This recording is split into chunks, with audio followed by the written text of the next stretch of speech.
Namaskar and welcome to all of you.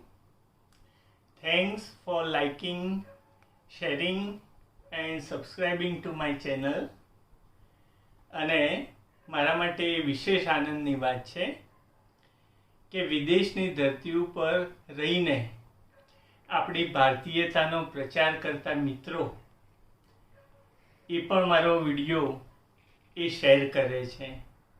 તો એક professor તરીકે અને ભારતીય તરીકે ચોક્કસ મારા માટે ગર્વની વાત છે. મિત્રો, લાસ્ટ વિડીયોમાં આપણે નાલંદા યુનિવર્સિટી એ 5મી સદીથી 12મી સદી સુધી કેવી જ્ઞાનની જ્યોત પ્રગટાવતી હતી આપણે એ જોયું. અને આજના વિડીયોમાં આપણે ડિજિટલાઇઝેશન અને ગ્લોબલાઇઝેશનના યુગમાં ભારતના વિદ્યાર્થી માટે કેટલી બધી લર્નિંગ ઓપોર્ચ્યુનિટીઝ રહેલી છે, કેટલી બધી જ્ઞાનની તકો રહેલી છે એ જોઈશું. તો મિત્રો, આજે એટલી સરસ ઇન્ટરનેટના માધ્યમ દ્વારા ભારતના વિદ્યાર્થી માટે ઓપોર્ચ્યુનિટીઝ છે, તકો છે કે ભારતના ગ્રામ્ય વિસ્તારમાં રહેતો વિદ્યાર્થી પણ ઓનલાઈન આઈઆઈટીની મદ્રાસની સંસ્થામાંથી કોઈ કોર્સ કરી શકે છે. તો મિત્રો, આજની પરિસ્થિતિ છે હાયર એજ્યુકેશનની, એ વિદ્યાર્થી માટે એટલી બધી તકો લઈને આવેલી છે. પરિસ્થિતિ એટલી બધી સરસ છે.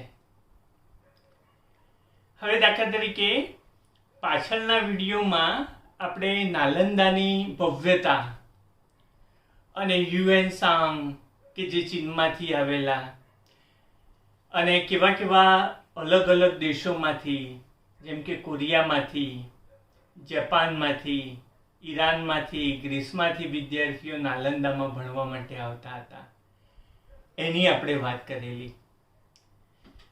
હવે અત્યારની પરિસ્થિતિ આપણે ભારતની ઉચ્ચ શિક્ષણની જોઈએ તો મોટાભાગના લોકોને એવું હોય છે કે આજે ભારતના વિદ્યાર્થી છે બહાર ભણવા જાય છે, પણ ખરેખર ફ્લિપ સાઈડ છે, એટલે કે બીજી બાજુ છે, એ બીજી બાજુ પણ દરેક ભારતીય વિદ્યાર્થીએ જાણવા સમજવા જેવી છે અને બહુ ઇન્ટરેસ્ટિંગ છે. મિત્રો, 2018-19ના all India survey of higher એજ્યુકેશનના આંકડા પ્રમાણે 47,427 ફોરેનના વિદ્યાર્થીઓ ભારતમાં ભણે છે. આ ફોરેનના વિદ્યાર્થીઓ એ નેપાળ, ભૂતાન, સુડાન, નાઇજીરિયા, શ્રીલંકાથી આવે છે. તો દેટ મીન્સ આપણને ભારતીય તરીકે તો આપણી જ્ઞાન પરંપરામાં વિશ્વાસ રહ્યો જ છે, પણ સાથે સાથે આજની તારીખમાં પણ ફોરેનના વિદ્યાર્થીઓ પણ ભારતમાં જ્ઞાન મેળવવા માટે આવે છે. તો ફરીથી આ દરેક ભારતીય જાણવા જેવું અને દરેક ભારતીયએ ગર્વ લેવા જેવું છે.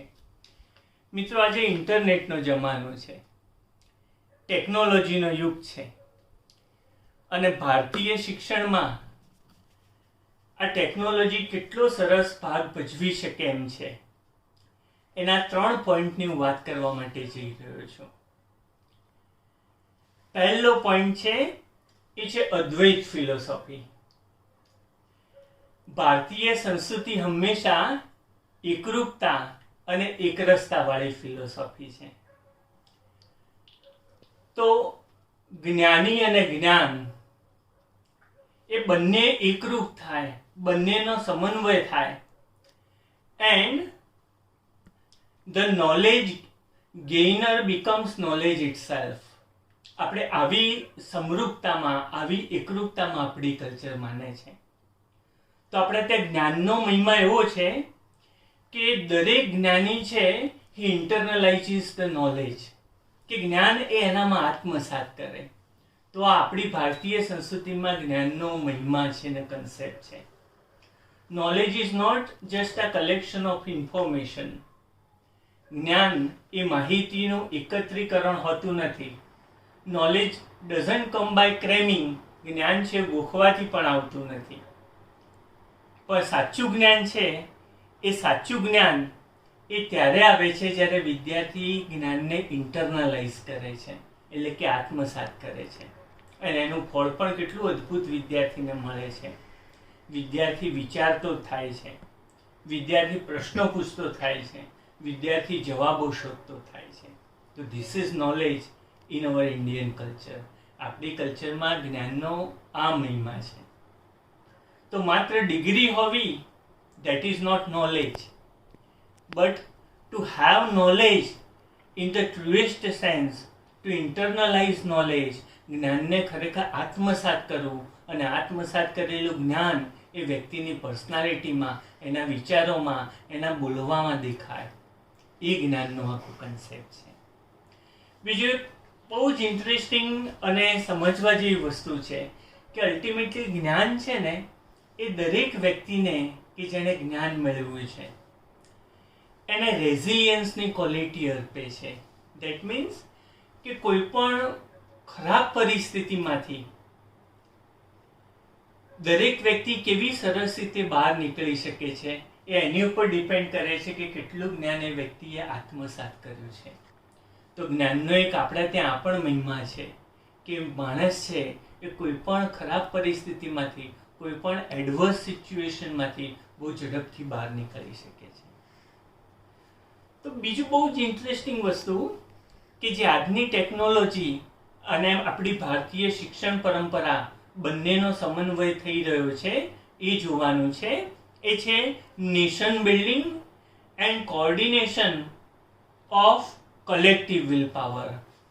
એક રાષ્ટ્ર નિર્માણ થાય, અને રાષ્ટ્ર નિર્માણ એવી રીતે થાય કે બધા લોકોનું જે કલેક્ટિવ વિલ પાવર છે એ કલેક્ટિવ વિલ પાવર જોડાય. દરેક વ્યક્તિમાં મનોબળ છે, કશું કરવું છે, આગળ આવવાની ધગશ છે, અને આવી દરેક વ્યક્તિની ધગશ એ પોતાની ધગશ સાથે દેશને આગળ લઈ જવાની ધગશ સાથે જોડાય ત્યારે નેશન બિલ્ડિંગનું એક જોરદાર કામ થાય છે. તો આ કન્સેપ્ટને હું સ્વામી વિવેકાનંદના કન્સેપ્ટ સાથે જોડું છું. સ્વામી વિવેકાનંદ કહેતા કે મુઠ્ઠીભર અંગ્રેજોએ આટલા મોટા ભારત ઉપર રાજ કર્યું. કઈ રીતે?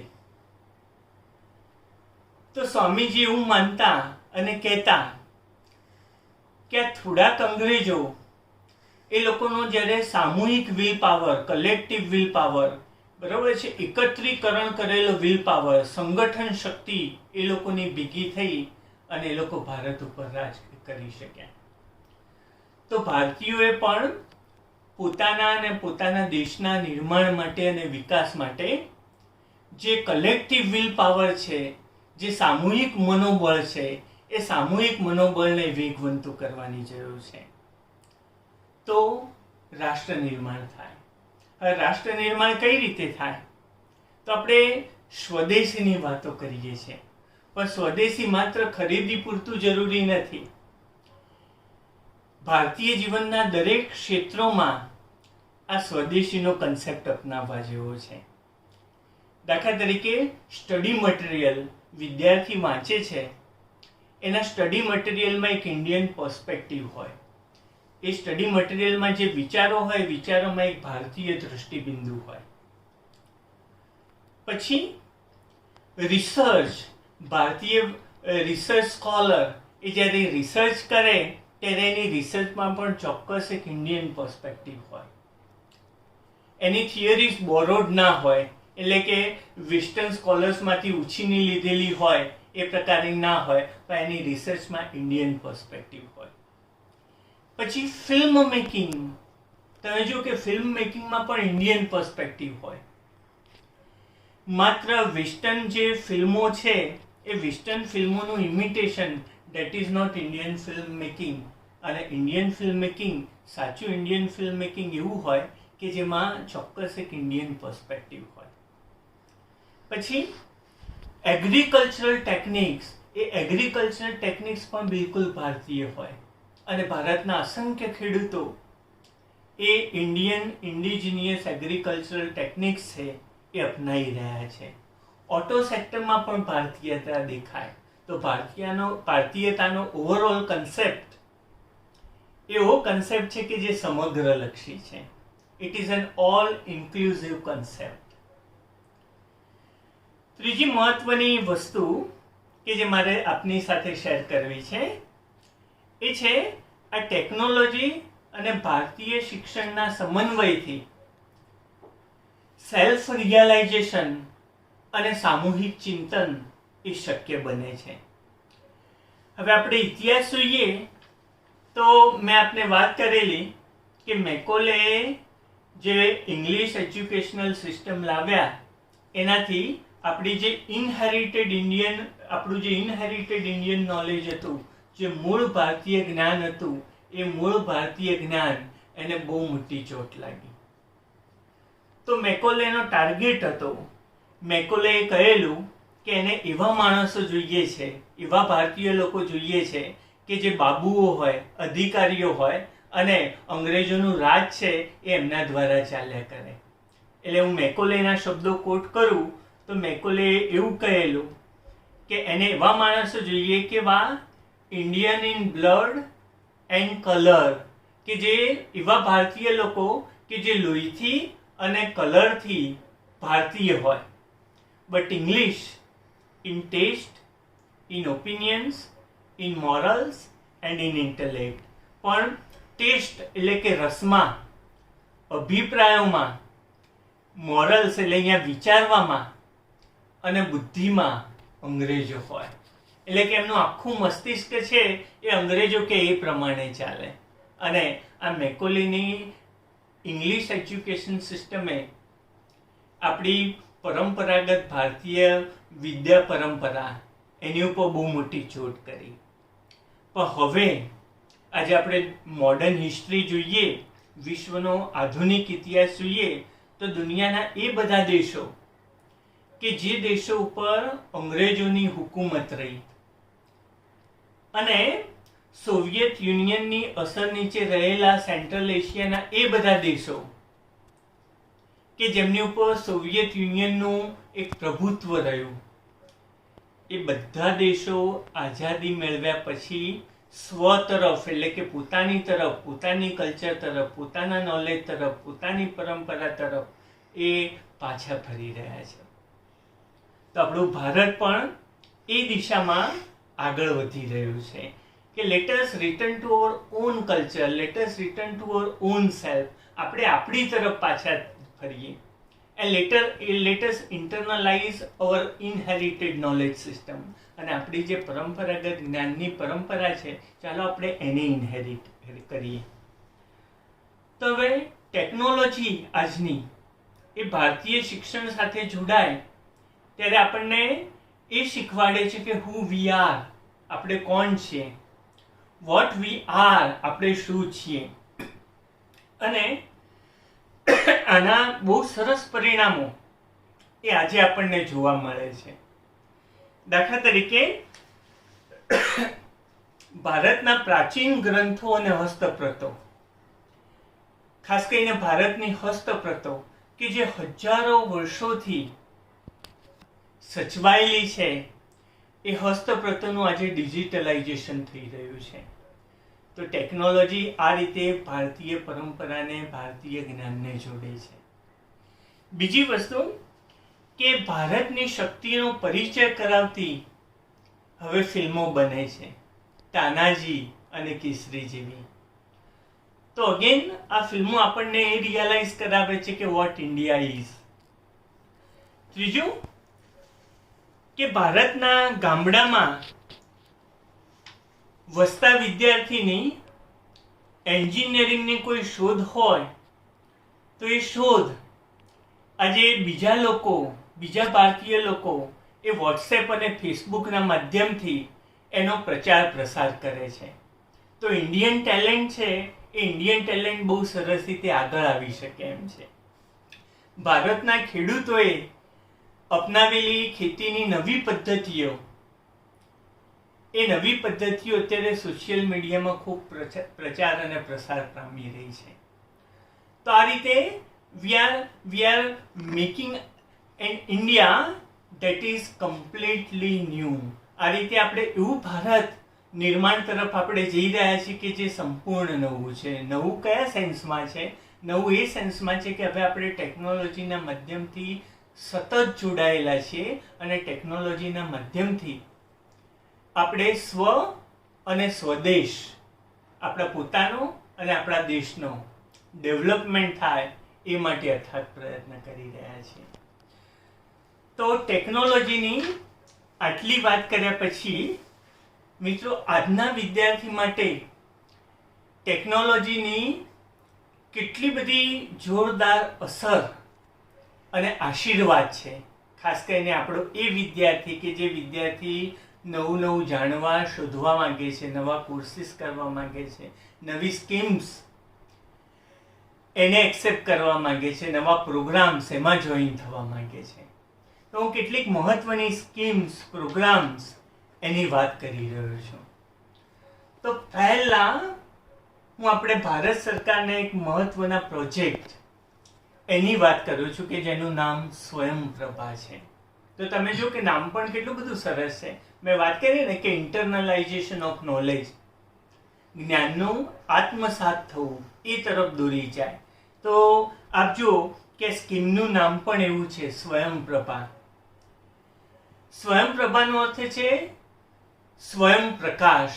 વિદ્યાર્થી જાતે જ પ્રકાશવાન બને એણે આત્મસાત કરેલા જ્ઞાનથી. તો હવે સ્વયંપ્રભા શું છે? આજના વિદ્યાર્થીઓએ જાણવા સમજવા જેવું છે. સ્વયંપ્રભા એ 32 DTH ચેનલનો ગ્રુપ છે કે જે એજ્યુકેશનલ પ્રોગ્રામ એ ભારતના વિવિધ ભાગોમાં ટેલિકાસ્ટ કરે છે. અને આ બધા પ્રોગ્રામ્સ એ સ્કૂલ એજ્યુકેશન અને હાયર એજ્યુકેશન ઉપર છે. મિત્રો, આજના વિદ્યાર્થીઓએ બહુ ઇન્ટરેસ્ટિંગલી જાણવા જેવું એ છે કે ભારતના દૂર દૂરના પ્રદેશો કે જ્યાં ઇન્ટરનેટ કનેક્ટિવિટીના પ્રોબ્લેમ હોય છે, ત્યાં સ્કૂલ એજ્યુકેશન અને હાયર એજ્યુકેશન આ રીતે પહોંચી રહ્યું છે. આ સ્વયંપ્રભામાં એક આર્કાઇવ વિડીયોઝ પણ છે કે જે વિડીયોઝની સીધી લિંક એ તમને યુટ્યુબ ઉપર લઈ જાય છે અને તમે યુટ્યુબ ઉપર પણ આ વિડીયો છે એ વિડીયોઝ જોઈ શકો છો. બીજું, આ દરેક ભારતીય જાણવા જેવું છે એ છે કે મિનિસ્ટ્રી ઓફ HRDA 10મી એપ્રિલ 2020માં ભારત પડે ઓનલાઈન એવું એક વીકલી અભિયાન છે, એ અભિયાન ચલાયેલું. અને એ અભિયાનમાં ભારત સરકારે શિક્ષણવિદો, વિદ્યાર્થીઓ અને તમામ સ્ટેક હોલ્ડર્સ પાસેથી અભિપ્રાય માંગ્યા કે ભારતના શિક્ષણને એ ઓનલાઈનની દિશા તરફ લઈ જવા માટે હજી શું કરી શકાય એમ છે. તો કેટલા બધા ભારતભરના શિક્ષણવિદો, વિદ્યાર્થીઓ, સ્ટેક હોલ્ડર્સ એમણે પોઝિટિવ સજેશન્સ, ઓપિનિયન્સ એ આપ્યા અને હાયર એજ્યુકેશન અને સ્કૂલ એજ્યુકેશન એને ઓનલાઈન મોડમાં વધારે ગતિશીલ કરવાના પ્રયત્નો છે એ પ્રયત્નો થયા. ત્રીજું, એક બહુ સરસ સ્કીમ છે જે વિદ્યાર્થીઓએ જાણવા જેવી છે, એ છે સ્વયં. તમે ફરીથી ટાઇટલ જુઓ, સ્વયં, કે જે વિદ્યાર્થીને ઇન્ટરનલાઇઝેશન ઓફ નોલેજ તરફ લઈ જાય. કન્સેપ્ટ એ છે કે વિદ્યાર્થી શિક્ષણમાં સ્વયં તૈયાર થાય. તો સ્વયં એ આપણી ભારત સરકારનું એક ઇનિશિયેટિવ છે અને સ્વયં એ વેબ કોર્સિસ પૂરા પાડે છે. 9મા ધોરણથી લઈને PG સુધીના કોર્સિસ છે.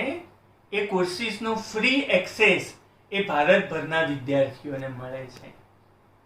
અને UGCના જે MOOCs કોર્સ ચાલે છે એ MOOCs કોર્સ પણ આ સ્વયંના બેનર નીચે આવે છે. તો સ્વયંમાં કેટલી બધી વેરાયટી છે. વિડીયો લેક્ચર્સની ફેસિલિટી છે, સ્ટડી મટીરિયલની ફેસિલિટી છે, સેલ્ફ એસેસમેન્ટ ક્વિઝની ફેસિલિટી છે અને ઓનલાઈન ડિસ્કશન ફોરમની પણ ફેસિલિટી છે. તો આ પણ વિદ્યાર્થીઓએ જાણવા જેવું છે. ચોથું, ઈ પાઠશાલા ચાલે છે અને આ ઈ પાઠશાલા એ NCERT દ્વારા સ્કૂલ્સ માટે ચાલે છે કે જ્યાં ઈ રિસોર્સિસનો એક્સેસ એ વિદ્યાર્થીઓને પૂરો પાડવામાં આવે છે. તો બીજી બાજુ EPG પાઠશાલા પણ ચાલે છે અને આ EPG Pathshala it is an initiative by the ministry of HRD અને 70 વિષયમાં વિદ્યાર્થીઓને ઈ કન્ટેન્ટ એ પૂરો પાડવામાં આવે છે EPG પાઠશાલા દ્વારા. મિત્રો, એક બહુ જ સરસ પ્રોજેક્ટ છે કે જે દરેક વિદ્યાર્થીએ અને દરેક ભારતીયએ જાણવા જેવો છે. એ પ્રોજેક્ટનું નામ છે NDL અને એનું આખું નામ છે નેશનલ ડિજિટલ લાઇબ્રેરી. તો એક એવો પ્રોજેક્ટ છે કે જે મિનિસ્ટ્રી ઓફ HRD એ આપણા દેશને સમર્પિત કરેલો છે. It is called one library of India. આખા ભારતની એક લાઇબ્રેરી કે જે લાઇબ્રેરીનો દરેક ભારતીય છે ઉપયોગ કરી શકે અને કેટલી બધા ડિજિટલ રિપોઝિટરી એમાં છે. દાખલા તરીકે અલગ અલગ ડિજિટલ ફોર્મ્સ એના દ્વારા નોલેજ શેરિંગ અને નોલેજ ઇમ્પાર્ટિંગનો પ્રયત્ન છે. દાખલા તરીકે પુસ્તકો છે આ લાઇબ્રેરીમાં, આર્ટિકલ્સ છે, વિડીયોઝ છે, ઓડિયો બુક્સ છે, લેક્ચર્સ છે અને બધા પ્રકારના લર્નિંગ મીડિયા એનો આ NDLમાં સમાવેશ થાય છે. હા મિત્રો, છેલ્લી અને મહત્વની એક બહુ જ સરસ ઓપોર્ચ્યુનિટી એ ભારતના વિદ્યાર્થીઓ માટે અને તમામ રિસર્ચ સ્કોલર્સ માટે એક યુક્તિ નામનું પોર્ટલ છે. યુક્તિ એટલે યોગ્ય કલાકૃતિ ટેકનિક, યુક્તિ. અને આ યુક્તિમાં કંઈક નવું શોધવાની, કંઈક નવી રિસર્ચ કરવાની યુક્તિને પ્રોત્સાહન આપવામાં આવે છે. એના આપણે પોટેન્શિયલ્સ જોઈએ, એની શક્તિઓ જોઈએ તો આ પોર્ટલ કેટલું બધું વિશિષ્ટ છે. તો આ યુક્તિ પોર્ટલ એ સંસ્થાઓનું આપસમાં ઇન્ટરેક્શન, સંસ્થાઓનો, ભારતભરની સંસ્થાઓનો આપસમાં સંવાદ કરાવે છે. કારણ કે સંવાદમાંથી જ કોઈક નવો આઈડિયા, કોઈક નવી દિશા એ મળી શકે. બીજું, MHRD અને ભારતીય સંસ્થાઓ એ બંને દ્વારા 2-વે કમ્યુનિકેશન એ પણ આ પોર્ટલથી શક્ય છે. ત્રીજું, એકેડેમિક રિસર્ચથી ક્રાફ્ટ્સમેન સુધીની રિસર્ચ એ આ પોર્ટલમાં સામેલ છે. દાખલા તરીકે એકેડેમિક રિસર્ચ ઉપરાંત ભારતના કારીગરો એ નવી નવી ટેકનિકથી કેવી નવી નવી વસ્તુઓ બનાવે છે. દાખલા તરીકે કાચની પ્રતિમા બનાવતા ભારતના કારીગરો, તો એ લોકો કેવા ઇનોવેટિવ છે ને કેવી ઇનોવેટિવ નવી નવી ટેકનિક્સ છે એ ટેકનિક્સ એમની કારીગરીમાં ઉપયોગ કરે છે. તો આ પણ એક સરસ, જેને આપણે કહીએ ને કે જાણવા જેવું છે. તો આ રીતે મિત્રો, ઓનલાઈન લર્નિંગ એની આજના વિદ્યાર્થી માટે એટલી બધી તકો છે, એટલી બધી ઓપોર્ચ્યુનિટીઝ છે કે આજનો વિદ્યાર્થી પોતાના ઘરે બેઠા બેઠા પણ ઇન્ટરનેટની મદદથી એ ઘણી બધી યુનિવર્સિટીઝના ઓનલાઈન કોર્સીસ કરી શકે છે અને ઘણી બધી ભારત સરકારની સ્કીમ્સ અને પ્રોગ્રામ્સ એનો લાભ લઈને શીખી શકે છે. અંતે સમર્પિત શિક્ષકો અને ઉત્સાહી વિદ્યાર્થીઓ એ ભારતની આ જ્ઞાન પરંપરાને હજુય વધારે આગળ લઈ જશે એ મને ચોક્કસ શ્રદ્ધા છે. આપ સૌએ મને શાંતિથી સાંભળ્યો એ બદલ આપ સૌનો આભાર. અને સાથે સાથે મને શ્રદ્ધા છે કે આ વિડીયો એ આપણા વિદ્યાર્થીઓને બહુ જ ગમશે. આ વિડીયો એ દરેક ભારતીયને ગમશે કે જે જ્ઞાન પીપાસુ છે. Thank you very much.